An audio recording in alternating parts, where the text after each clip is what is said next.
Hi, നമ്മുടെ ഇടയിലുള്ള പല ആളുകളും അവർക്ക് ഇഷ്ടമുള്ള ഒരു കരിയർ ആയിരിക്കില്ല ചിലപ്പോൾ ചെയ്തുകൊണ്ടിരിക്കുന്നത്. ചിലപ്പോൾ അവരുടെ ചെറുപ്പത്തിൽ അവർക്കൊരു കാര്യം ചെയ്യണമെന്നുണ്ടാവും, വലുതാകുമ്പോൾ ഇത് ചെയ്യണമെന്നുണ്ടാവും.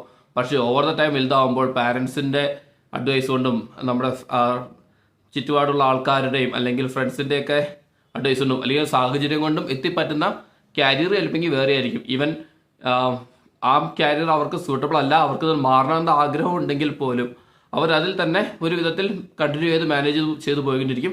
പക്ഷേ എന്നും അവരുടെ മനസ്സിൽ ഏൽപ്പിക്കുക ഉണ്ടാവും, എനിക്ക് ഈ കാര്യം ആയിരുന്നില്ല ചെയ്യേണ്ടത്, എനിക്ക് മറ്റേത് ചെയ്യണമായിരുന്നു.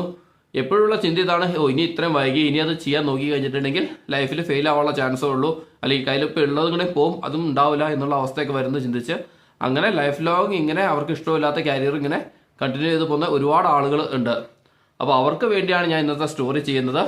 ഇതിൻ്റെ ബേസ് എന്തെന്ന് വെച്ചിട്ടുണ്ടെങ്കിൽ നമ്മൾ ഒരിക്കലും വൈകിട്ടില്ല. നമുക്ക് അങ്ങനെ ഒരു ആഗ്രഹം നമ്മുടെ മനസ്സിലുണ്ടെങ്കിൽ അത് ഒറ്റയടിക്ക് സ്വിച്ച് ചെയ്ത് അതിലേക്ക് സ്റ്റാർട്ട് ചെയ്യണമെന്ന് ഞാൻ പറയുന്നില്ല. പക്ഷേ നമുക്ക് സ്ലോലി അതിലൊന്ന് ചെറുതായിട്ട് വർക്ക് ചെയ്ത് നോക്കാം. അതിലൊരു നല്ല രീതിയിൽ റവന്യൂ വരുന്നുണ്ട്, നമ്മുടെ ലൈഫ് മെയിൻറ്റെയിൻ ചെയ്യാൻ പോകാൻ പറ്റുന്നുണ്ടെങ്കിൽ മാത്രം നമുക്ക് അതിലേക്ക് പിന്നെ സ്വിച്ച് ചെയ്യാൻ പറ്റും. അപ്പോൾ അങ്ങനെ സ്റ്റാർട്ട് ചെയ്ത് നോക്കാൻ മാത്രം ഒരു മോട്ടിവേഷന് വേണ്ടിയാണ് ഞാൻ ഈ വീഡിയോ ചെയ്യുന്നത്. വീഡിയോ എങ്ങനെയാണ്, രാഹുൽ എന്ന് പറയുന്ന ഒരു ആള്, അയാൾക്ക് ഏകദേശം 35 വയസ്സോളമായി. അദ്ദേഹം ഒരു ലോജിസ്റ്റിക് കമ്പനിയിൽ ഓപ്പറേഷണൽ മാനേജറായിട്ട് വർക്ക് ചെയ്യുകയാണ്. പുറമേ നിന്ന് നോക്കുമ്പോൾ നല്ല ലിവിങ് സ്റ്റാൻഡേർഡ്, സ്വന്തമായിട്ട് വണ്ടി, കാർ, വീട്, കാര്യങ്ങളൊക്കെ, നല്ല ശമ്പളം, സെറ്റിൽഡ് ആയിട്ടുള്ള ഒരു ഫാമിലി എല്ലാം ഉണ്ട്.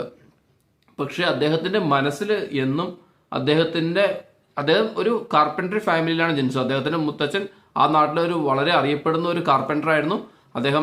അദ്ദേഹം ഉണ്ടാക്കുന്ന ഓരോ ഫർണിച്ചറുകളും ആ നാട്ടിലെ പല വീടുകളിലെയും ഇപ്പോഴും യൂസ് ചെയ്യുന്ന ഫർണിച്ചറുകളാണ്.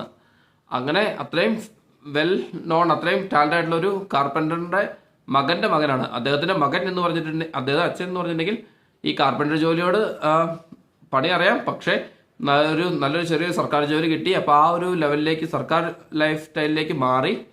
അപ്പോൾ ഈ മോനോട് എന്നും കൊടുത്ത അഡ്വൈസ് ഇതാണ്, ഈ കാർപ്പൻറ്ററി ജോലി കൊണ്ടൊന്നും ഒരിക്കലും നമുക്ക് ജീവിക്കാൻ പറ്റത്തില്ല, നല്ല സെക്യൂർ ആയിട്ടുള്ള ജോലി ഉണ്ടെങ്കിൽ മാത്രമാണ് ഇന്നത്തെ കാലത്ത് ജീവിക്കാൻ പറ്റുള്ളൂ എന്നായിരുന്നു എന്നും അച്ഛൻ അദ്ദേഹത്തിനും ഈ മകന് കൊടുത്തിരുന്ന അഡ്വൈസ്. പക്ഷേ ഒരു 12-15 വയസ്സ് വരെ ഈ മകൻ വളർന്ന് മൊത്തം ഈ മുത്തച്ഛൻ്റെ കാർപ്പൻറ്ററിയുടെ ഉള്ളിലാണ്. മുത്തച്ഛൻ ഉണ്ടാക്കുന്ന ഓരോ ഫർണിച്ചറിൻ്റെ അകത്തും ഇവൻ ചെന്ന് എന്തെങ്കിലുമൊക്കെ രീതിയിൽ സഹായിക്കുമായിരുന്നു. അറ്റ്ലീസ്റ്റ് ചിന്തയിടാനോ അല്ലെങ്കിൽ സ്ക്രൂവിനുള്ള ഹോള് വളയ്ക്കാനോ, അങ്ങനെ അത്യാവശ്യം നല്ല രീതിയിൽ അവൻ ആ മുത്തച്ഛൻ്റെ അടുത്ത് പണികൾ പഠിച്ചിട്ടുണ്ടായിരുന്നു. അവനത് ചെയ്യാൻ താല്പര്യമായിരുന്നു, സ്വന്തമായിട്ട് ചെയ്യണമെന്ന് ആഗ്രഹം ഉണ്ടായിരുന്നു. പക്ഷേ അച്ഛൻ എന്നും പറയുന്ന ഈ ഒരു സെക്യൂർ ആയിട്ടുള്ള ജോബ് ഉണ്ടെങ്കിലേ നമുക്ക് ജീവിക്കാൻ പറ്റുള്ളൂ എന്ന് പറഞ്ഞ് അവൻ സ്കൂളുകളിൽ പഠിച്ചു. അത് കഴിഞ്ഞൊരു MBAക്ക് പോയി ഇങ്ങനത്തെ logistic management post graduation course ചെയ്തു. അങ്ങനെ അവൻ ഈ കമ്പനിയിൽ ജോലിക്ക് കിട്ടി. ഒരു